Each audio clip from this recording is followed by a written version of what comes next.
ఆఫ్ఘనిస్తాన్ మొదటిసారి ఆస్ట్రేలియాను ఓడించింది. చరిత్రలోనే నిలిచిపోయే తరుణం ఇది. సెయింట్ విన్సెంట్లో ఆనందకరమైన దృశ్యాలను రేకెత్తించడానికి సెమీఫైనల్స్ మ్యాచ్లో తప్పనిసరిగా గెలవాల్సిన మ్యాచ్లో ఆఫ్ఘనిస్తాన్ ఆల్రౌండ్ షోతో అదరగొట్టింది. స్ట్రాంగ్ టీమ్ అయిన ఆస్ట్రేలియాతో 22 పరుగుల తేడాతో మట్టి కరిపించింది. గత వన్డే వరల్డ్ కప్ మ్యాచ్లో ఆఫ్ఘనిస్తాన్ చేతిలో జట్టు ఓటమిని తప్పించిన మ్యాక్స్వెల్ ఈసారి ఆ మ్యాజిక్ని రిపీట్ చేయలేకపోయాడు.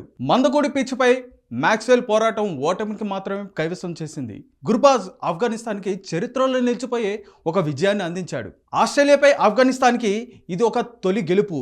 ఈ ఒక మ్యాచ్తో మొదటి బ్యాటింగ్ చేసిన ఆఫ్ఘనిస్తాన్ 20 ఓవర్లో 6 వికెట్లతో 148 పరుగులు చేయగా, నెక్స్ట్ చేజింగ్కి వచ్చిన ఆస్ట్రేలియా 19.2 ఓవర్స్లో కేవలం 127 పరుగులకు మాత్రమే ఆల్అౌట్ అయింది. ప్రస్తుతం వరల్డ్ కప్లో జరిగిన 4 మ్యాచ్ల్లో మొదటి బ్యాటింగ్ని ఎంచుకున్న జట్టే గెలిచాయి. కానీ మిచెల్ మార్ష్ మొదటి బౌలింగ్ని ఎంచుకున్నారు. అయితే ఈ నిర్ణయం తమ ఓటమికి కారణం కాదని అన్నారు.